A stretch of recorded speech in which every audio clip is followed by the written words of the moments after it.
Welcome to Divorce Dads of America, the Rebuild. I'm your host, Anthony Thompson, and I'm going to get into a word that has stalled me and held me back for years. It's a word that I hear more often from any dad that is a virus internally underneath the word. And I want to ask you something. I need you to answer it honestly before we go any further today. And I want you to get this picture because I have a pool here at my house. My children swim. I want to ask you if you saw your child, if your child was drowning in a pool right now, would you try to save them? Many of you say, yeah. But the real answer is no, you wouldn't try. You would save them. You would do whatever it takes. You would not stand at the edge of the pool thinking about it, planning it, wondering if you were ready.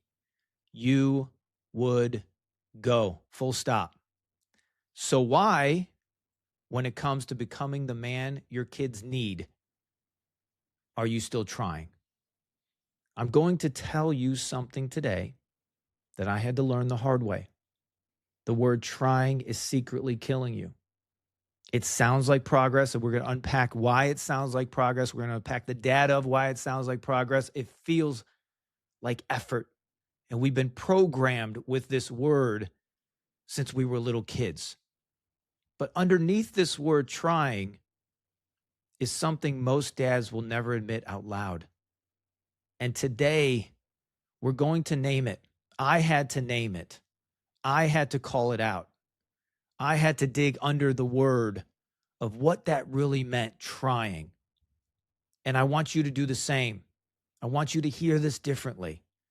Before we go any further today, if this podcast is not helpful at all, don't do anything, brother. Just keep going. If this has done something, if this has spurred you, challenged you, sharpened you, subscribe, share this with another dad, leave a comment or review, even if there's someone you can't share it with, because the algorithm will pick that up and it will share it with dads that are lurking, dads that are searching, dads that are hoping, dads that need some type of light like you do.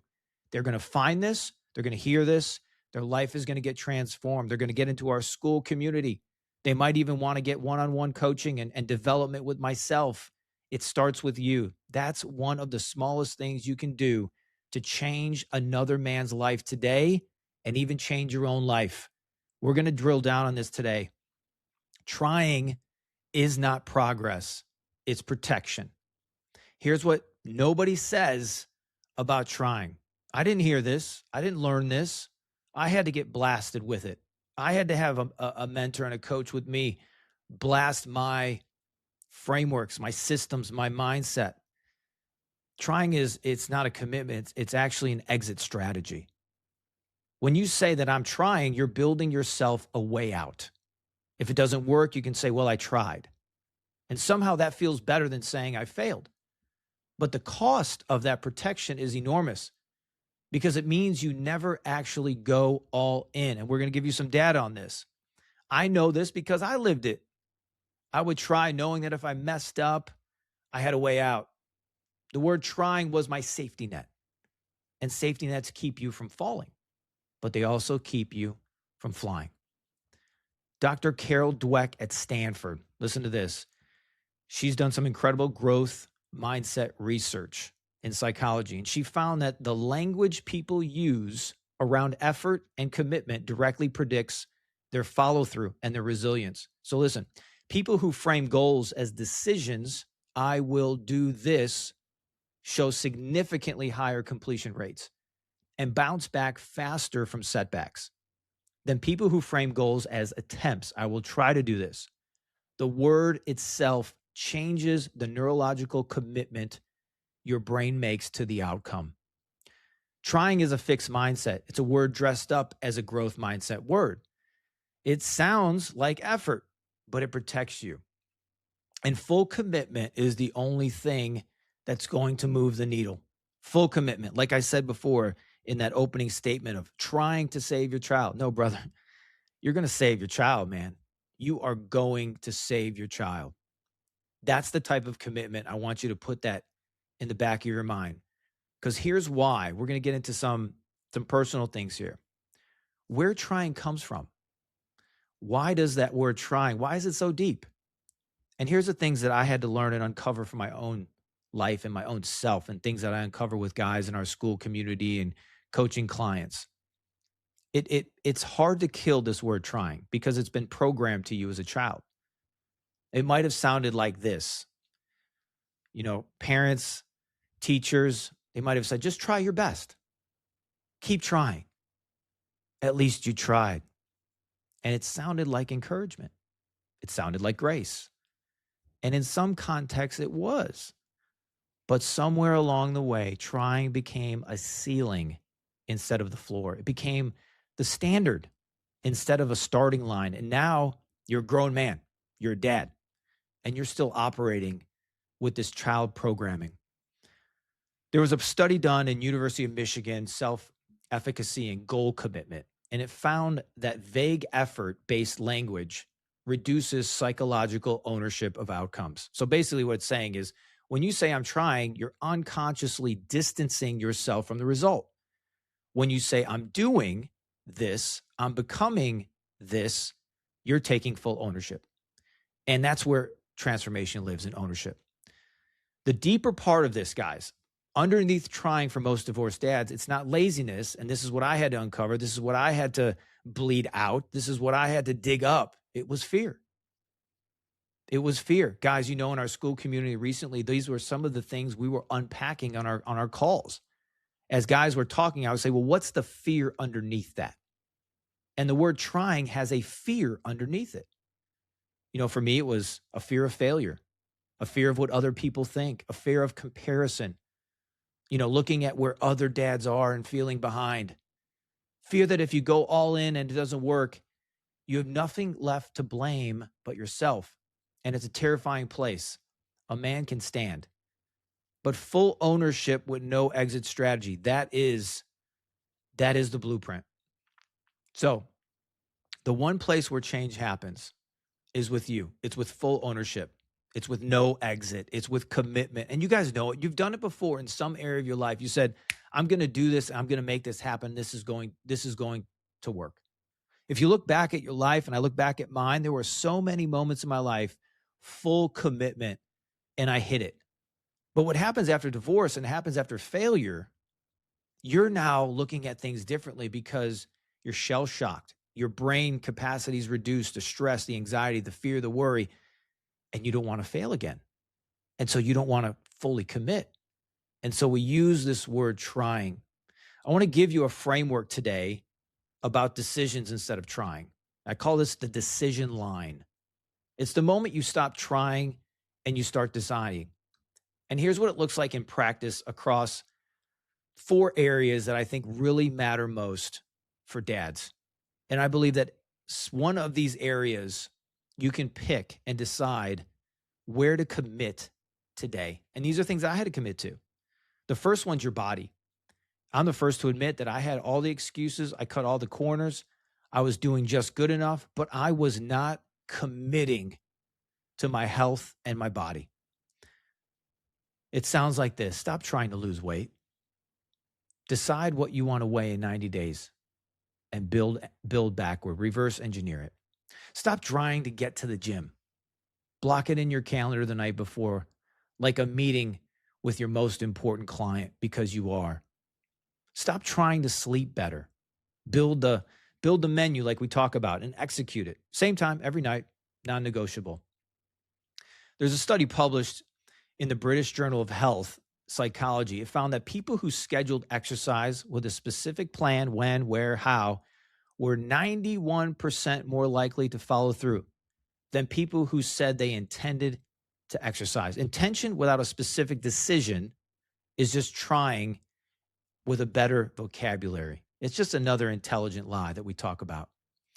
Decision 2 is your mind. This area here. If you have the physical body under, you're in the six-pack mafia, welcome aboard. I'm glad you're here. Your mind is going to be the one that ultimately allows you to climb this mountain, what we call the ascent, the climb, the work, the growth, the higher levels. Stop trying to think more positively. Decide what goes in your mind every morning, every afternoon, every evening. Your first 2 hours belong to you. Many of you know that I have, Jesus, the Bible, the prayer movement, wins from yesterday. Build your morning architecture. It's not a goal, it's a decision.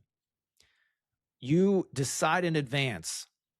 When you decide in advance, you double the rate of your goal achievement. I'm deciding to do this. I'm deciding to do that. In your mind, decide. I'm deciding to watch this. I'm deciding not to do this. We talk about having a nightly menu. The decisions will direct you of where you want to go. The third decision is dad life, fatherhood. Stop trying to be more present with your kids. Decide what presence looks like and build a rule before you walk into the door. There's a podcast I did recently about how I completely blew it with my daughter in presence. I encourage you to listen to that because I didn't set the intention. I was trying to be present. I wasn't present. I did not plan out what it wanted to look like. And I blew it and I messed up because I was trying. And I want to share that with you because, again, guys, this isn't perfection, it's progress. I will do better. I will commit in those areas. Stop trying to connect more with your kids. Decide. Every night I'm with my kids. I sit on their bed for 10 minutes before they sleep. I'm fully there. Decide. Stop trying to repair what was broke as a dad. Decide to say, hey, please forgive me. I was wrong. Before the end of the day, repair it. Make the repairs you need to make. Make a decision. Just do it. The fourth area that I find to be really big with dads is your faith. Stop trying to pray more. Decide what time you open your Bible every morning and treat it like the most important appointment of your day. A non-negotiable. This is what I do now. I need to pick up heavy weights spiritually. This is what I used to do. This is what I do now. Proverbs 16:3 says, commit to the Lord whatever you do, and he will establish your plans. The word commit in that verse is not try. It is not attempt. It is not give it your best shot. It's commit, full stop. And that is the standard that God sets. It is the standard your kids deserve. And it is the standard that you and I both know you're capable of. You can absolutely do it. But there's a cost. And many of you guys know we talk about the cost in our school community. We talk about the cost with my clients as they come on of the cost of staying the same versus the cost of making the change. What is it costing you to try? What is it costing you when it's taking you 3, 6, 9, 12 months or longer to get these things in order? What does that cost? Because you need to ask yourself, what is another year costing you to keep doing? Not in theory, in real terms. And most dads will look at the cost as financial. There's guys that they're not in shape mentally. They're not in shape physically. It's costing them their job. It's costing them money in the business. It's also costing them time with their kids that they're losing, they're missing. It's costing them new opportunities. It's costing them new relationships. It's costing them new doors that are opening because you're waiting and you're trying instead of doing. Another year of trying to get healthy means your kids have another year of a dad who's not operating at full capacity. You are their example right now.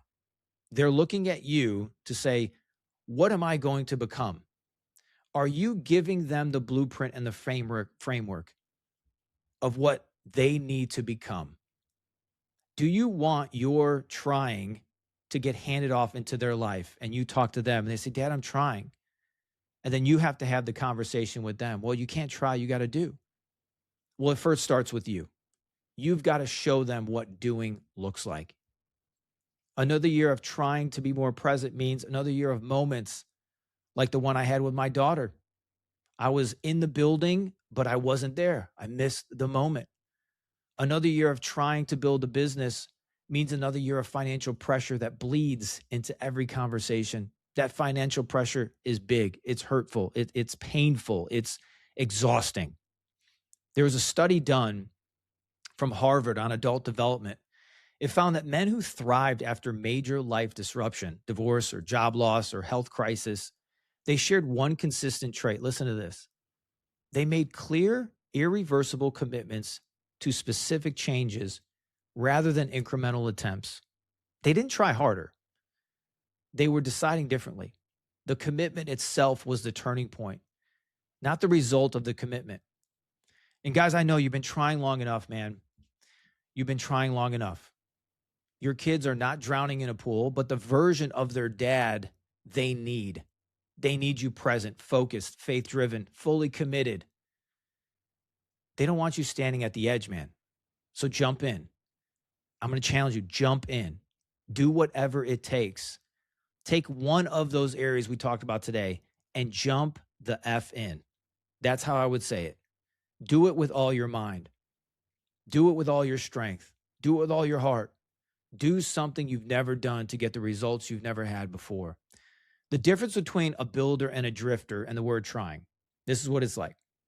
A drifter tries.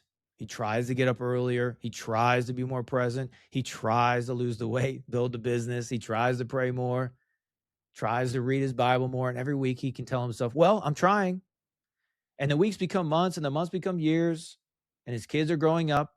And the man they need is still at the edge of the pool trying.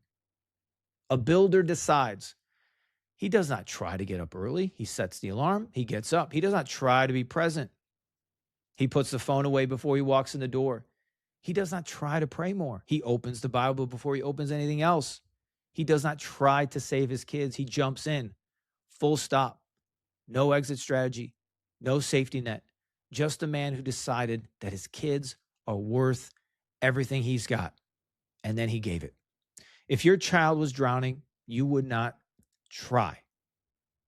You would do whatever it takes. They need you now, dude. Not trying. They need you to decide. I want you to build. If this was an episode that hit you in the gut, it sharpened you, it challenged you. Again, guys, if it didn't help, don't do anything. Just keep rolling. If it nudged, subscribe, share, leave a comment, ask a question. Get this out to more dads. Let's find out what's going on with them. The next step for you, get into our school community. There's a free version. There's a paid version. Just start there. Those of you guys that are in business, high-level executives, you want to start managing this at another level with accountability, with a system, a plan. You want to get it all right. You want somebody who's going to challenge you. Then apply to work and talk to me and see if this is a fit. See if there's an opening. See if there's a spot. And let's see your life transform. Let's see you do something different to get the results, to stop trying and start doing. It starts with you guys. I love you guys. I pray for you every single day. Stop trying and let's start doing.